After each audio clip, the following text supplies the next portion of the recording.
શ્રી યોગ વશિષ્ઠ મહારામાયણ સાંભળનારા સર્વ ભાવિક ભક્તજનોના હૃદયમાં વિરાજમાન પરમાત્માને મારા પ્રણામ। શ્રી યોગ વશિષ્ઠ મહારામાયણના અત્યાર સુધીમાં આપણે 26 ભાગ સાંભળ્યા। આજે આપણે 27મો ભાગ સાંભળીશું, જેમાં આપણે સાંભળીશું શાસ્ત્ર અનુસાર સત્કર્મ કરવાની પ્રેરણા, પુરુષાર્થથી ભિન્ન પ્રારબ્ધવાદનું ખંડન તથા પૌરુષની પ્રધાનતાનું પ્રતિપાદન। હરિ ઓમ। શ્રી વશિષ્ઠજી કહે છે, હે રઘુનંદન, જેમ નીલા, પીળા વગેરે જુદા જુદા રંગોની અભિવ્યક્તિમાં પ્રકાશ જ મુખ્ય કારણ છે, એ જ પ્રમાણે શાસ્ત્ર વિહિત મન, વાણી અને શરીર દ્વારા વ્યવહાર કરનારા અધિકારી પુરુષોના સઘળા પુરુષાર્થોની સિદ્ધિમાં ઉત્સાહપૂર્વક પ્રવૃત્તિ જ મુખ્ય સાધન છે। મનુષ્ય માત્ર મનથી કોઈ વસ્તુની ઈચ્છા કરે છે, શાસ્ત્ર અનુસાર કર્મથી નહીં। તે પાગલોની જેવી ચેષ્ટા કરે છે, તેથી તે ચેષ્ટા માત્ર મોહમાં નાખનારી છે, પુરુષાર્થને સિદ્ધ કરનારી નથી। જે મનુષ્ય જેવો પ્રયત્ન કરે છે તે તેવું જ ફળ ભોગવે છે। જે એવું કહે છે કે ભાગ્યવશ ફળમાં વિપરીતતા પણ આવી જાય છે, તો તેમની વાત બરાબર નથી। કેમ કે પોતાના પૂર્વનું કર્મ જ ફળ આપવા માટે તૈયાર થાય તે દેવ ભાગ્ય કહેવાય છે। આ સિવાય દેવ નામની કોઈ વસ્તુ નથી। પુરુષાર્થ બે પ્રકારના છે, એક શાસ્ત્ર વિહિત પુણ્યકર્મ અને બીજો શાસ્ત્ર વિરુદ્ધ પાપકર્મ। આ બંનેમાંથી જે શાસ્ત્ર વિરુદ્ધ પુરુષાર્થ કરે છે તે અનર્થનું કારણ બને છે, અને શાસ્ત્ર સંમત પૌરુષ પુરુષાર્થ પરમાર્થ વસ્તુની પ્રાપ્તિનું કારણ છે। તેથી પુરુષે શાસ્ત્રી પ્રયત્નથી અને સાધુ પુરુષોના સંગથી એવો પ્રયત્ન કરવો જોઈએ કે આ જન્મનો પુરુષાર્થ પૂર્વજન્મના પુરુષાર્થ પ્રારબ્ધને શીઘ્ર જ જીતી લે।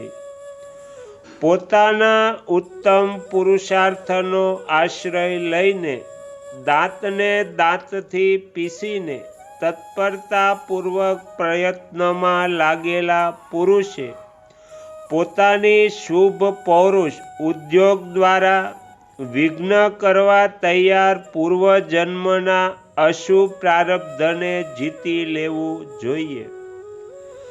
આ પૂર્વજન્મનો પુરુષાર્થ પ્રારબ્ધ મને પ્રેરિત કરીને વિશેષ પરિસ્થિતિમાં ધકેલી દે છે। આ પ્રકારની બુદ્ધિને બળપૂર્વક દબાવી દેવી જોઈએ, કેમ કે તે પ્રત્યક્ષ પ્રયત્નથી વધારે પ્રબળ નથી। ત્યાં સુધી પ્રયત્નપૂર્વક ઉત્તમ પુરુષાર્થ માટે જાગૃત રહેવું જોઈએ, જ્યાં સુધી કે પૂર્વજન્મનું અશુભ પ્રારબ્ધ સંપૂર્ણ રીતે શાંત ન થઈ જાય, અર્થાત જ્યાં સુધી પહેલા જન્મના કરેલા અશુભ કર્મો સમૂળ નષ્ટ ન થઈ જાય, ત્યાં સુધી તત્પરતાથી ઉત્સાહપૂર્વક પુરુષાર્થ કરતા રહેવું જોઈએ। જેમ પોતાના દ્વારા ગઈકાલે થયેલા દોષોનું આજે પ્રાયશ્ચિત કરી લેતા નિવારણ થઈ જાય છે, એ જ પ્રમાણે આ જન્મના ગુણોથી શુભ પુરુષાર્થથી પૂર્વજન્મના દોષ અશુભ પ્રારબ્ધ અવશ્ય નષ્ટ થઈ જાય છે, એમાં કોઈ શંકા નથી. પૂર્વજન્મના અશુભ અર્થાત દુઃખદાયક પ્રારબ્ધને આ જન્મના શુભ કર્મો દ્વારા વિશુદ્ધ અને દઢ બુદ્ધિ દ્વારા અટકાવીને સંસાર સાગરથી પાર થવાના ઉદ્દેશ્યની સિદ્ધિ માટે પોતાની અંદર દૈવી સંપત્તિના સંગ્રહ માટે સદા પ્રયત્ન કરવો જોઈએ. ઉદ્યોગ શૂન્ય આળસુ માણસો ગધેડાઓ જેવા નકામા છે, તેથી પોતે પણ ઉદ્યોગ છોડીને તેમના ગધેડાની કક્ષાના કે બરાબરીના ન થઈ જવું જોઈએ. શાસ્ત્ર વિહિત કરેલો ઉદ્યોગ આલોક અને પરલોક બંનેની સિદ્ધિનું કારણ છે. મનુષ્યએ પુરુષાર્થ રૂપી પ્રયત્નનો આશ્રય લઈને આ સંસાર રૂપી ખાડામાંથી સ્વયં બળપૂર્વક નીકળી જવું જોઈએ. પોતાના શરીરનો દરરોજ નાશ થઈ રહેલો જાણો. પશુઓ જેમ આચરણનો ત્યાગ કરો અને સત્ય પુરુષોનો યોગ્ય આચરણનો આશ્રય લો.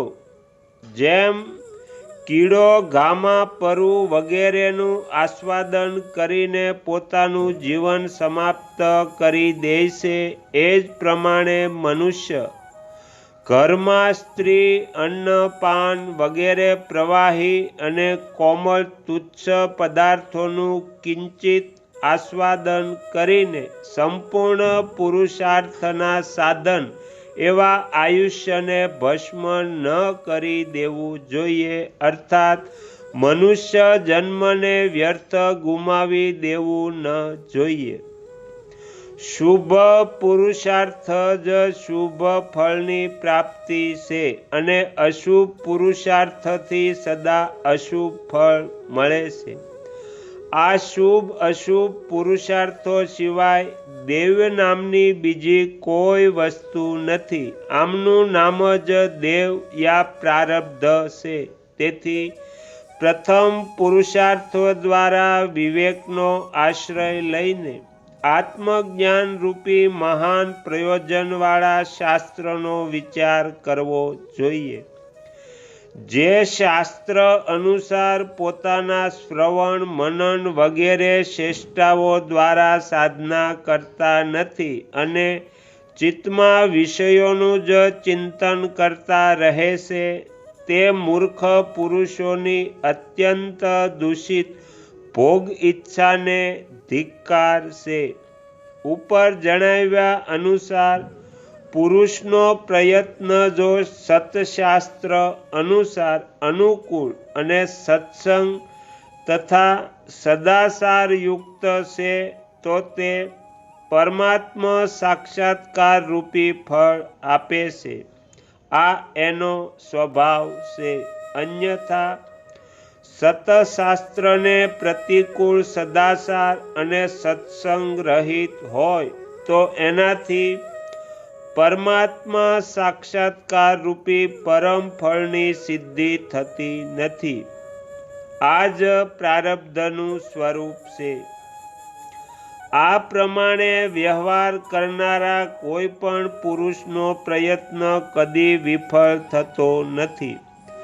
બાલ્ય અવસ્થાથી લઈને સારી પેઠે કરેલા સત્શાસ્ત્રનો ઊંડો અભ્યાસ અને સત્ય પુરુષોનો સંગ જેવા સદ્ગુણો દ્વારા પુરુષાર્થ કરવાથી પરમાર્થ સ્વરૂપ પરમાત્મા સાક્ષાત્કાર થાય છે.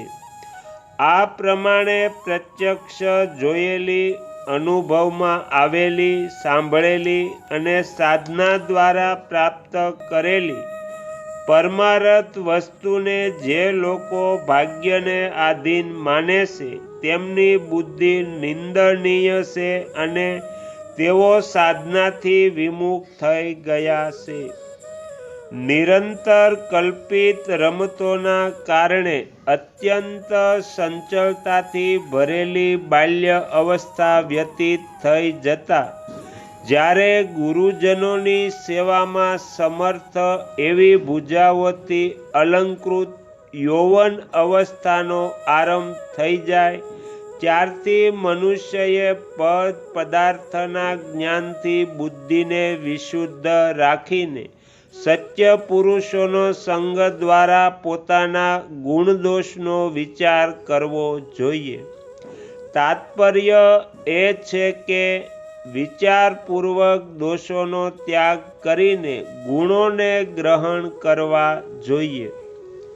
શ્રી વાલ્મીકીજી કહે છે, હે ભરદ્વાજ, મુનીશ્વર વશિષ્ઠએ આ પ્રમાણે પ્રવચન કરતા દિવસ પસાર થઈ ગયો. સૂર્યદેવ અસ્તાતલ પર ચાલ્યા ગયા અને તે સભાના લોકો વશિષ્ઠજીને નમસ્કાર કરીને સંધ્યા ઉપાસના અને અગ્નિહોત્રાદિ સાયંકાલિક કર્મ કરવા માટે ચાલ્યા ગયા અને રાત પસાર થઈ જતા પુનઃ સૂર્યદેવના કિરણોની સાથે તે સભા ભવનમાં આવી ગયા. તો અહીંયા શ્રી યોગ વશિષ્ઠ મહારામાયણનો 27મો ભાગ સમાપ્ત થાય છે. હવે પછીના વિડીયોમાં આપણે 28મો ભાગ સાંભળીશું, જેમાં આપણે સાંભળીશું ऐहिक सांसारिक પુરુષાર્થની શ્રેષ્ઠતા તથા દેવવાદનું નિરાકરણ. તમે તમારો કિંમતી સમય આપીને એકાગ્ર ચિત્તે પ્રસન્નતાપૂર્વક શ્રી યોગ વશિષ્ઠ મહારામાયણ સાંભળી એ બદલ હું આપ સૌનો ખૂબ ખૂબ આભાર વ્યક્ત કરું છું અને આશા પણ રાખું છું તમને સાંભળવી ગમી હશે. જો ગમી હોય તો બીજા 5 લોકોને પણ સંભળાવજો. શ્રી સદગુરુ દેવની જય. આગળના વિડીયો જોવા માટે આ ચેનલને સબસ્ક્રાઈબ કરો અને જો આ વિડીયો પસંદ આવ્યો હોય તો લાઈક કરો.